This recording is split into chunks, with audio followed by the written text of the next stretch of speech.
शरीर कभी बीमार नहीं पड़ेगा। बस तुम्हें शरीर के 4 अंगों पर यह तेल लगाना होगा। वही तेल कौन सा है, ये आज हम एक बौद्ध कहानी की मदद से जानेंगे। तो चलिए दर्शकों, कहानी की शुरुआत करते हैं। जिस प्रकार से आप किसी वृक्ष की जड़ों में पानी डालते हैं तो वह जड़ में डाला हुआ पानी वृक्ष के पत्ते तक पहुंच जाता है, और अगर आप ऊपर ऊपर से जल का छिड़काव करते हैं तो उसका कोई प्रभाव नहीं पड़ता और जल के अभाव में वृक्ष सूख जाता है। मतलब सही स्थान पर जल डालोगे तो लाभ होगा। इसी प्रकार से हमारे शरीर में कुछ ऐसे विशेष स्थान होते हैं जहां पर आप तेल लगाते हो तो उसका प्रभाव हमारे पूरे शरीर पर पड़ता है। हमारे आयुर्वेद में बताया गया है, यदि हम शरीर के इन 4 स्थानों पर तेल लगाते हैं तो उससे हमारा शरीर खुद अपनी बीमारियों को स्वतः ही ठीक कर लेता है। और सबसे अच्छी बात तो यह है कि इसमें ज्यादा समय भी नहीं लगता और कोई खर्चा भी नहीं आता, बल्कि आपके शरीर को भी लाभ प्राप्त होता है और आप बहुत सारी बीमारियों से बच जाते हैं। तो आइए जानते हैं आखिर वो कौन सी ऐसी 4 जगह हैं जहां पर हमें तेल लगाना चाहिए और हमें किस तरह का तेल लगाना चाहिए और किस समय पर लगाना चाहिए। एक बार की बात है, एक गुरु जो आयुर्वेद के बहुत बड़े झांता थे, वो अपने शिष्य से कह रहे थे कि बेटा, क्या आपको पता है कि आपका शरीर किससे बना है? हमारा शरीर 5 तत्वों से बना है। इन 5 तत्वों में प्रोटीन, विटामिन जैसी ये सभी चीजें आती हैं और हमारे शरीर में 3 दोष पाए जाते हैं, वात, पित्त, कफ। और हमारी हर बीमारी की जो भी जड़ है वह इन 3 दोषों में ही होती है। क्योंकि अगर हमारे शरीर में वात बिगड़ता है तो 60 से 70% बीमारियां आती हैं, और अगर पित्त बिगड़ता है तो 15 से 20% बीमारी आती है, और अगर हमारा कफ बिगड़ता है तो हमारे शरीर में 5 से 10% बीमारियां आती हैं। यह तीनों ही दोष हमारे शरीर में पाए जाते हैं। जब आपकी बाल अवस्था होती है, यानी जब आप जन्म लेते हैं, तब से लेकर 14 वर्ष की उम्र तक जो भी समय होता है, इस समय हमारे शरीर में कॉफ ज्यादा बनता है। यह प्रकृति की देन है और यह कॉफ इसलिए बनता है क्योंकि हमारा शरीर ग्रो करता है। इस समय कफ का बनना बहुत जरूरी भी है, लेकिन हमें इस पर ध्यान देना है कि हमारा जो कॉफ है वह संतुलन में रहे, वह ज्यादा बड़े नहीं। अब छोटे बच्चों को तो इस बात का पता ही नहीं रहता, लेकिन उनके माता पिता को इस बात का ध्यान रखना चाहिए कि उनके बच्चे को ऐसा आहार न दे जिसके द्वारा उनका कफ बिगड़ जाए, क्योंकि अगर कफ बिगड़ गया तो उन्हें टीबी, दमा इत्यादि भयंकर बीमारियां हो सकती हैं। इसके बाद युवावस्था है, जो अवस्था 15 साल से 60 साल तक बनी रहती है। इस समय हमारे शरीर में पित्त प्रवेश सबसे ज्यादा होता है, यानी कि इस समय हमारे शरीर का ध्यान रखना होगा कि हमें ऐसी चीजें नहीं खानी है जिससे हमारा पित्त बिगड़े, क्योंकि अगर पित्त बिगड़ गया तो हमारे शरीर में 15 से 20% बीमारियां आ सकती हैं। इसके बाद आती है वृद्धावस्था। यह 60 से ऊपर की उम्र होती है। उस समय हमारे शरीर में बहुत ज्यादा वात बिगड़ता है और वह बिगड़ने की वजह से 60 से 70% बीमारियां हमारे शरीर में आ जाती हैं। 5 तत्व और 3 दोषों में जब भी कोई कमी आती है तभी हमारा शरीर बीमार पड़ता है, अन्यथा हमारा शरीर बीमार नहीं होता। बहुत से लोग कहते हैं कि भगवान ने हमें ये कष्ट दिया है, वो कष्ट दिया है, इतनी गंभीर बीमारियां दे दी, टीबी, कैंसर, थायराइड दे दिया। लेकिन यह सारी बीमारियां इंसान स्वयं ही पालता है, क्योंकि हमारी प्रकृति तो ये कहती ही है कि आप प्रकृति से प्राप्त भोजन पदार्थ का सेवन करें। लेकिन आप क्या करते हैं? आप पिज्जा, बर्गर, चाउमीन ये सभी खाते रहते हैं। आयुर्वेद कहता है कि आप पानी पीने के सही तरीके अपनाएं, लेकिन नहीं, आपको तो फ्रिज का पानी पीना है, कोल्ड ड्रिंक पीना है। अगर आप प्रकृति के नियमों के हिसाब से नहीं चलेंगे, आयुर्वेद के नियमों को नहीं अपनाएंगे, तो आपका शरीर तो बीमार होगा ही, इसमें भगवान क्या कर सकता है। लेकिन अगर आप आयुर्वेद के नियमों को अपने जीवन में अपना लेते हैं तो जीवन भर आपका शरीर बीमार नहीं पड़ेगा। फिर गुरु उनसे कहते हैं कि बच्चों, आज मैं तुम्हें 4 ऐसे अंग बताऊंगा जहां पर तेल लगाने से आपके शरीर में कभी भी कोई बीमारी नहीं होगी और इससे आपके तीनों दोषों का संतुलन भी बना रहेगा और आपके शरीर में किसी भी 5 तत्वों की कोई कमी नहीं आएगी। सबसे पहला है आपकी नाभि, दूसरा है आपके पैर के तलवे, तीसरा है आपकी नासिका और चौथा अंग है आपका। सिर्फ यह 4 सबसे महत्वपूर्ण अंग है और इन चारों अंगों पर आपको तेल लगाना है, लेकिन आपको यह ध्यान रखना है कि कब और कैसे लगाना। सबसे पहले हम जानते हैं नाभि के बारे में। बच्चों, यह आपके शरीर का सबसे महत्वपूर्ण अंग है, क्योंकि यह आपके बेहतर 1000 नाड़ियों का केंद्र है। यह एक ऐसा केंद्र है जो सबसे अधिक नाड़ियों से जुड़ा हुआ है। यह जो आपकी नाभि है वह आपके पूरे शरीर से संबंधित है। जब आप नाभि में तेल का प्रयोग करते हैं तो उससे पूरे शरीर की नाड़ियां प्रभावित होती हैं। पूरे शरीर में ठीक प्रकार से ऊर्जा का संचार होता है। आप और भी ज्यादा ऊर्जावान और जवान महसूस करते हैं। आपने देखा भी होगा कि जब छोटा बच्चा जन्म लेता है, जब वह बहुत छोटा होता है तो उसके माता पिता उसके पूरे शरीर पर तेल की मालिश करते हैं, क्योंकि उस समय शरीर पर तेल की मालिश करने से हड्डियां मजबूत होती है। इसलिए आपको भी नाभि में तेल लगाना है और आपको शुद्ध सरसों का तेल लगाना है। किसी भी कंपनी का तेल आपको नहीं लेना है, क्योंकि वो शुद्ध नहीं रहता। उसमें विभिन्न प्रकार के केमिकल होते हैं जो आपको नुकसान पहुंचा सकते हैं। अगर आप इन दोनों बातों को कंपेयर करेंगे तो आपको पता चलेगा कि ये जो शुद्ध सरसों का तेल होता है थोड़ा गाढ़ा होता है और थोड़ा बहुत गंदा भी होता है, लेकिन जो तेल आप बाजार से खरीदते हैं वो बिल्कुल साफ होता है, क्योंकि उस तेल में केमिकल डाले होते हैं जिससे वो तेल साफ हो जाता है। इसलिए आपको सरसों के बीज खरीदने हैं और अपनी आंखों के सामने उनका तेल निकलवाना है और फिर उसी तेल का आपको प्रयोग करना है और आपको सोते समय अपनी नाभि पर उस तेल को लगाना है।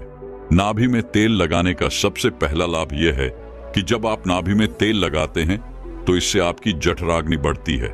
जठराग्नि आपके पाचन कार्य में कार्य करती है, लेकिन जब आपकी जठराग्नि बंद हो जाती है तो आप जो भी भोजन करते हैं उसका पाचन ठीक प्रकार से नहीं हो पाता, वह आपके शरीर में लग ही नहीं पाता, जिससे आपको भूख कम लगती है और फिर वो भोजन पेट में सड़न मचाता है। तो नाभि में तेल लगाने से ये जो जठराग्नि है वह बढ़नी शुरू हो जाती है और भोजन आपके शरीर को ठीक प्रकार से लगता है। और जब भोजन ठीक प्रकार से पचता है तो उससे जो भी पाचक रस निकलते हैं वो भी एक प्रकार से निकलते हैं और आपके शरीर में पोषक तत्वों की पूर्ति करते हैं, जिससे शरीर के विभिन्न भागों पर, पूरे शरीर पर उसका प्रभाव होता है। नाभि में तेल लगाने का दूसरा फायदा यह है कि इससे आपकी अपान वायु संचालित होती है। अपान वायु नाभि के नीचे के क्षेत्र में काम करने वाली वायु होती है और ये जो वायु है ये मल्लों के विकास से संबंधित हैं, यानी कि ये आपके शरीर में टॉक्सिन्स बाहर निकालने का कार्य करती है। तो जिन लोगों को कब्ज की परेशानी रहती है, ठीक प्रकार से मल विकास नहीं होता, उनके लिए बहुत उपयोगी है।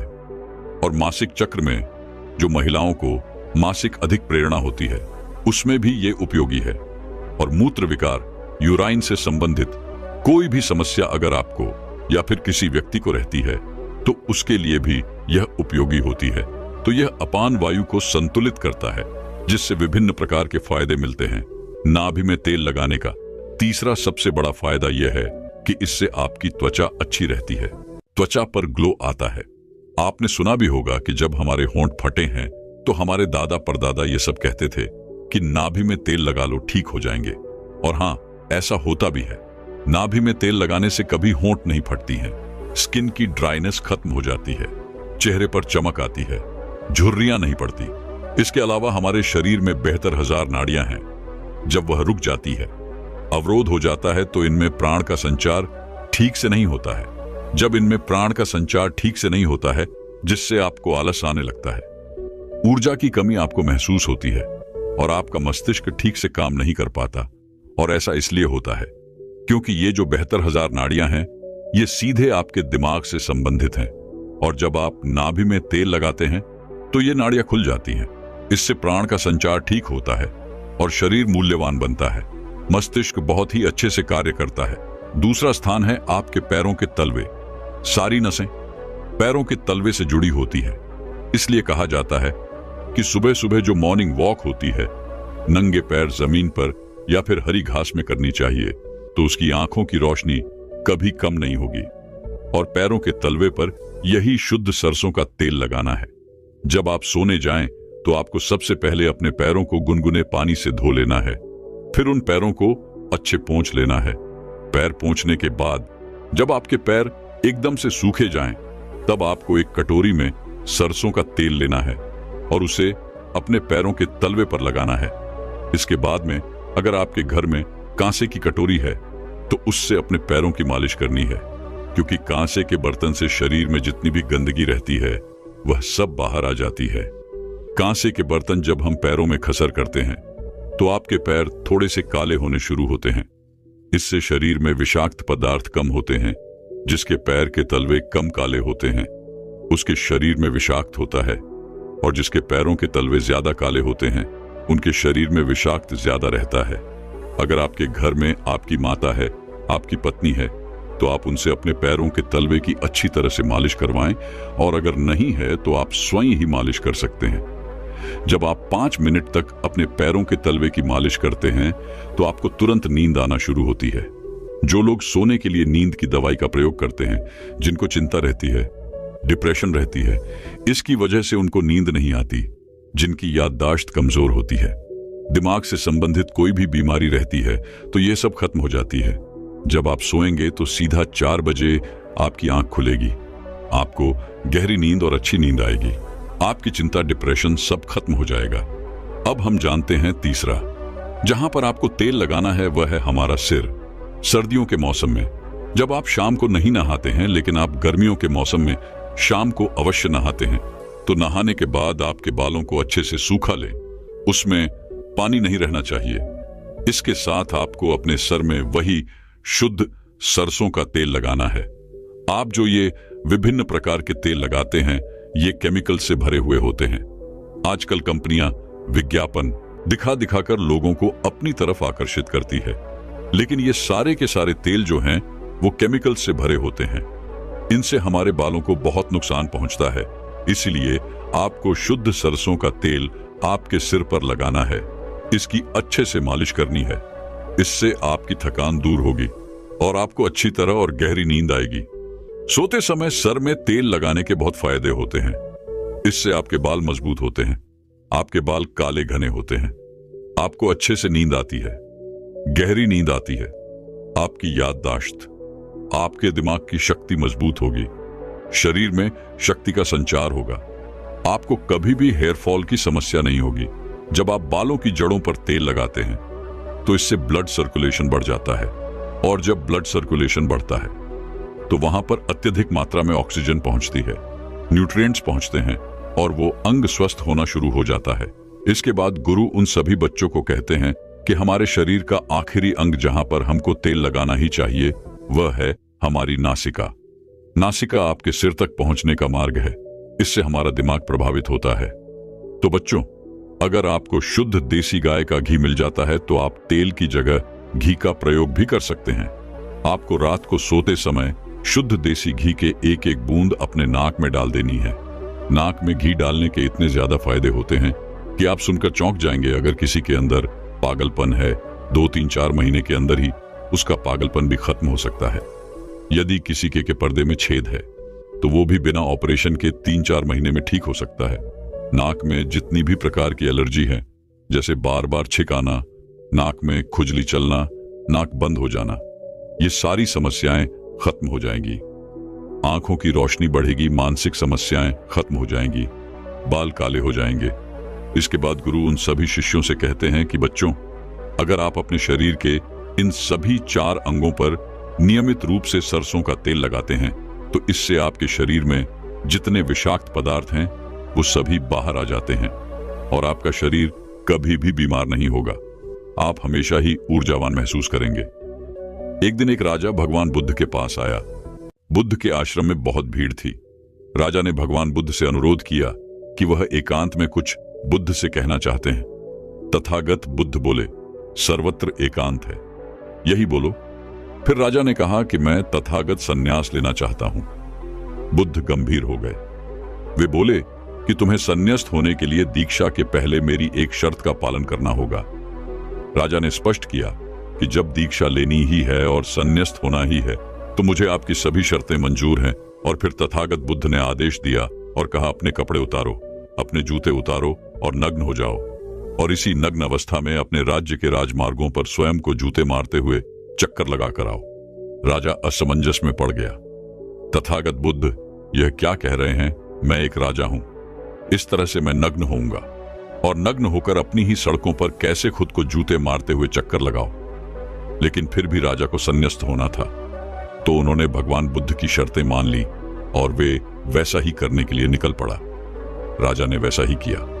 वह नग्न होकर स्वयं को जूते मारते हुए राज्य की सड़कों पर दौड़ने लगा और यहां उसके चले जाने पर शिष्य ने बुद्ध से कहा कि भंते, जब हम आपसे दीक्षा लेने आए थे तब आपने तो ऐसी कठोर शर्त नहीं लगाई थी। आप तो स्वयं करुणा अवतार हैं, फिर आपने राजा के साथ ऐसा कठोर व्यवहार क्यों किया? तब भगवान बुद्ध बोले, जब तुम लोग संन्यास लेने आए थे तब तुम्हारे अहंकार बहुत बड़े नहीं थे, इसीलिए तुम लोगों से घर घर भिक्षाटन करवा के ही काम बन गया। यह तो एक बड़े राजा है, इसका अहंकार भी बहुत बड़ा है, इसलिए जितना बड़ा रोग उतनी बड़ी दवाई, इसलिए महारोग की दवाई भी अधिक शक्तिशाली होती है। किसी कारणवश मैंने इनका परीक्षा भी इतना कठिन किया है। राजा जब इस दशा में अपनी ही प्रजा के सामने से गुजरेगा तो उसका अहंकार चूर चूर हो चुका होगा। राजा ने शाम तक शर्त पूरी कर ली और बुद्ध के चरणों में आकर गिर गया और फिर बोला, तथागत, अब तो मुझे आप दीक्षा देकर मुझे संन्यास्त करें। भगवान बुद्ध ने राजा के सिर पर मुकुट रखा और कहा कि अब तुम्हें संन्यास लेने की जरूरत ही नहीं है। जाओ और कर्ता भाव छोड़कर साक्षी भाव से राज करो। अब तो तुम राजस्व हो चुके हो, अब तुम राजस्व हो। देखिए दोस्तों, किस तरह से भगवान बुद्ध ने एक राजा को उपदेश दिया और राजा का जीवन धन्य हो गया। दोस्तों, यह छोटे से उपदेश से आपको क्या ज्ञान प्राप्त हुआ, कमेंट में हमें जरूर बताइएगा। चलिए अब जानते हैं स्वास्थ्य से संबंधित बहुत ही महत्वपूर्ण जानकारी। क्या आप जानते हैं कि यह हमारा शरीर किससे बना है? यह सबसे पहले जानना बहुत जरूरी है। और हमारे शरीर में कौन से 3 दोष पाए जाते हैं? हमारा शरीर 5 तत्वों से बना है और हमारे शरीर में 3 दोष पाए जाते हैं। वह दोष पित्त दोष और कफ दोष। इसे जरूरी है क्योंकि यह हर एक बीमारी का कारण होता है, क्योंकि हर एक बीमारी की जड़ यही 3 दोष है। इसीलिए जानना जरूरी होता है। तो आपका शरीर का सबसे महत्वपूर्ण दोष यह 3 दोष हैं, पित्त दोष, वात दोष और कफ दोष। अगर आपके शरीर का वात दोष गड़बड़ हो गया तो 60 से 70% बीमारी होगी। अगर आपके शरीर का पित्त दोष गड़बड़ हो गया तो आपके शरीर में 15 से 20% बीमारियां होती हैं। और यदि आपके शरीर का कफ दोष गड़बड़ हो गया तो 5 से 10% बीमारी होती है। अब इस तीनों प्रवृत्ति हमारे शरीर में कब से कब तक रहती है? जब हम जन्म से बाल्य अवस्था में रहते हैं, यानी जब हमारा जन्म होता है और 14 साल की उम्र तक हमारे शरीर में कफ प्रवृत्ति ज्यादा होती है। इस समय कफ ज्यादा बनता है। यह प्रकृति की देन है। कफ इसलिए बनता है क्योंकि हमारा शरीर ग्रो करता है। कफ बनना जरूरी है क्योंकि यह कफ हमारे शरीर के बहुत ही महत्वपूर्ण अंग है। बस हमें यह ध्यान देना है, हम अपने बच्चों को ऐसी कोई चीज नहीं देना है जिससे उनका कफ और बढ़ जाए, क्योंकि बच्चे उस समय कुछ नहीं जानते। पेरेंट्स को जागरूक होना होगा। बस हमें अपने बच्चे को कुछ भी ऐसे चीज नहीं देना है जिससे उसका कफ और बढ़ जाए। कफ बनाने वाली चीजें हमें उन्हें नहीं खिलानी है। नहीं तो क्या होगा, कफ से संबंधित जो 5 से 10% बीमारी है, जैसे टीवी, दमा, एस्मा, एसनोबिलिया, ये सारी बीमारियां इसकी वजह से होती हैं। ये हर पेरेंट्स को ध्यान देना होगा। उसके बाद हम आते हैं बाल्य अवस्था से युवा अवस्था में। युवा अवस्था की आयु कितनी होती है? जब हम 15 साल से 60 साल के बीच में होते हैं। इस समय हमारा शरीर युवा अवस्था में होता है। इस समय हमारे शरीर में पित्त प्रवृत्ति सबसे ज्यादा होती है, सबसे ज्यादा पित्त बनता है। इसलिए हमें यह ध्यान देना होगा कि हम ऐसी कोई भी चीज न खाएं जिससे हमारा पित्त दोष बढ़ जाए। अगर हमारे शरीर में पित्त दोष बढ़ जाएगा तो हमारे शरीर में 15 से 20% बीमारियां होती हैं। इसके बाद हमारा आता है वृद्धावस्था। 60 साल की उम्र हमारा वृद्धावस्था होता है। इस समय हमारे शरीर में वात दोष बढ़ता है और वात दोष से संबंधित 60 से 70% बीमारियां हमारे शरीर में होती हैं। तो आपको ऐसी कोई चीज नहीं खाना है जिससे वात दोष बढ़े। तो दोस्तों, ये आप समझ गए कि आपके शरीर में 3 दोष का क्या रोल है। इसलिए इन 3 दोषों से संबंधित जो भी जानकारी जहां से भी उपलब्ध हो, एकत्र करें और उसे अपने जीवन में लागू करें। कारण को दूर करें और हमेशा इस बात का ध्यान रखें कि इन 3 दोषों में क्या खाना चाहिए और क्या नहीं खाना चाहिए। इन दोषियों को बढ़ाने वाली चीजें कभी ना खाएं। अब आप इन तीनों दोषियों के बारे में जान गए हैं, तो अब जान लें कि आपका शरीर 5 तत्वों से कैसे बना है। आपका शरीर 5 तत्वों से बना है और इन 5 तत्वों में प्रोटीन्स, विटामिन्स, सारे तत्व आते हैं। अब इस 5 तत्वों में और 3 दोषों में जो भी कमी आती है तभी आपका शरीर बीमार होता है, अन्यथा आपका शरीर बीमार नहीं होता। अब आप समझ गए आपका शरीर बीमार होने का क्या कारण है। जैसे कुछ लोग रोते हैं, भगवान ने हमें यह कष्ट दे दिया, भगवान ने हमें यह बीमारी दे दिया, हमें गैस्ट्रिक अल्सर हो गया, हमें थायराइड, ब्लड प्रेशर, शुगर हो गया। क्यों हो गया? भगवान ने नहीं दिया, आपने खुद पाला है। जब प्रकृति आपको खाना खाने के नियमों का पालन करने के लिए कहती है, पानी पीने के नियमों का पालन करिए, इस प्रकृति का नियम पालन करिए, तो आप क्यों नहीं कर रहे हैं? जबकि हमारा शरीर उसी तत्वों से बना है, प्राकृतिक तत्वों से ही तो बना है। हमारा शरीर भी पानी से ही तो बना है, खाने से ही तो बना है, पोशाक तत्वों से ही तो बना है। ये सारे नियमों का आपको पालन करना होगा। अब जब यह हमारा पित्त दोष कह रहा है कि यह चीज मत खाइए, पित्त और बढ़ेगा, तो आप उसे क्यों खाते हैं? पिज्जा, बर्गर आप क्यों खाते हैं? चाय आप क्यों पीते हैं? चीनी आप क्यों खाते हैं? मैदा आप क्यों खाते हैं? जब आप ये सारी चीजें खा रहे हैं तो आपके पेट में एसिडिटी बनेगा, आपका पाचन तंत्र बीमार पड़ेगा। तो जब आपका पाचन तंत्र बीमार होगा तो अनेक बीमारियां आपको आएगी। ये तो आप खुद कर रहे हो ना, अब ब्रह्मांड नहीं दे रहा है, भगवान नहीं कर रहा है, हम आप इसे खुद जाने अनजाने में कर रहे हैं। हम अपने मन को, अपनी जीभ को कंट्रोल नहीं कर पा रहे हैं।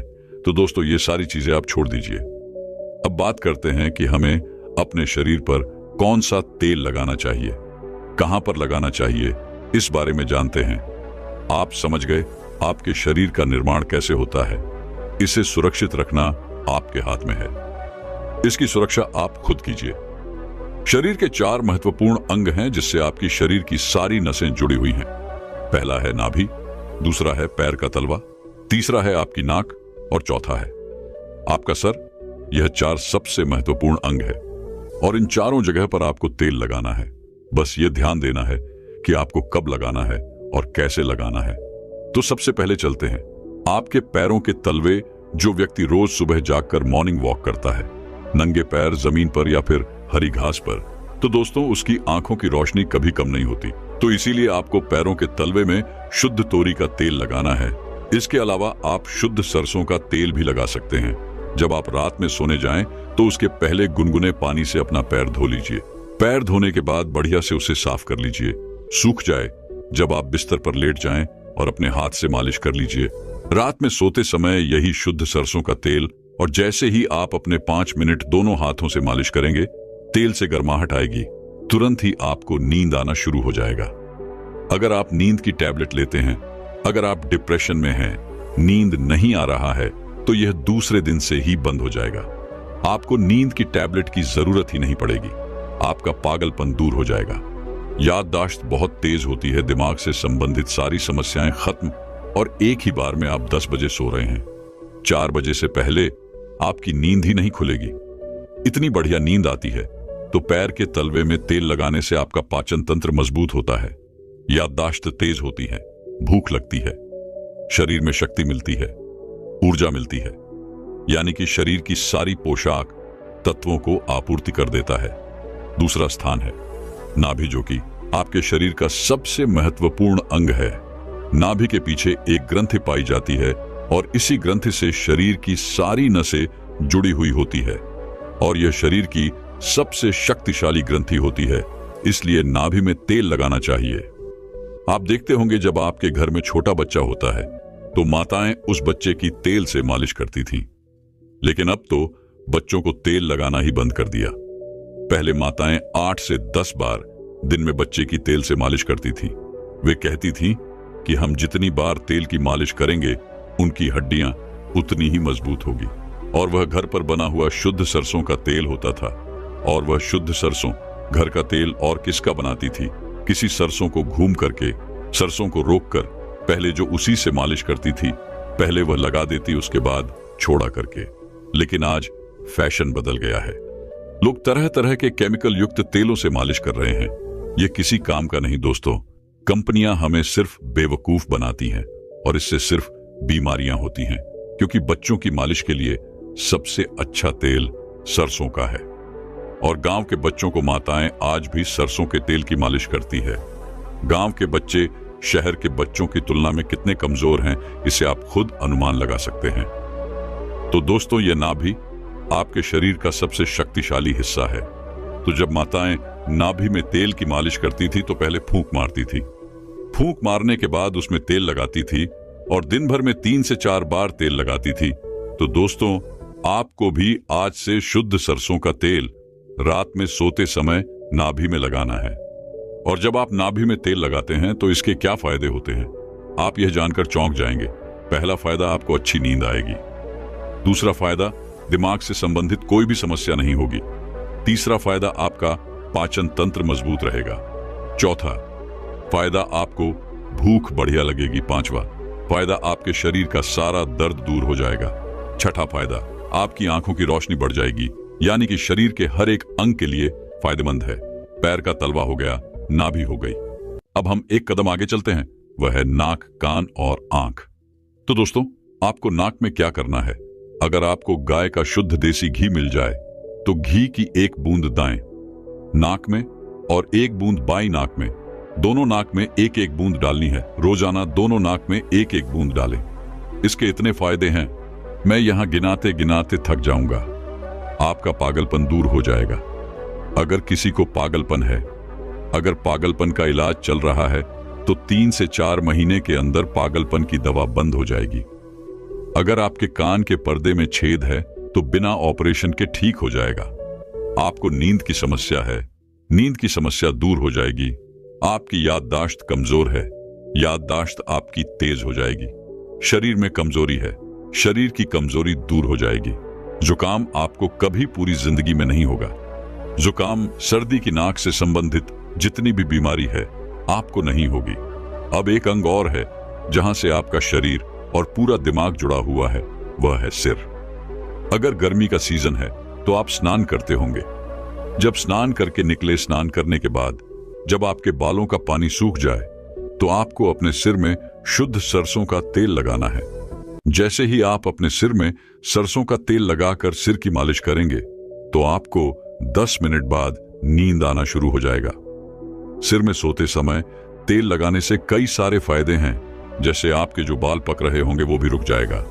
आपको नींद बढ़िया आएगी, दिमाग की याददाश्त पावरफुल होगी, शरीर की शक्ति बढ़ेगी, शरीर की कमजोरी दूर हो जाएगी, यानी कि शरीर की सारी शक्तियां आपको मिलेंगी सिर में तेल लगाने से। तो दोस्तों, आप शुद्ध सरसों तेल को अपने शरीर के इन 4 अंगों पर लगाएं और देसी घी को अपने नाक में डालिए। यह प्रक्रिया आप अपना लीजिए, आपका शरीर स्वस्थ और तंदुरुस्त हो जाएगा।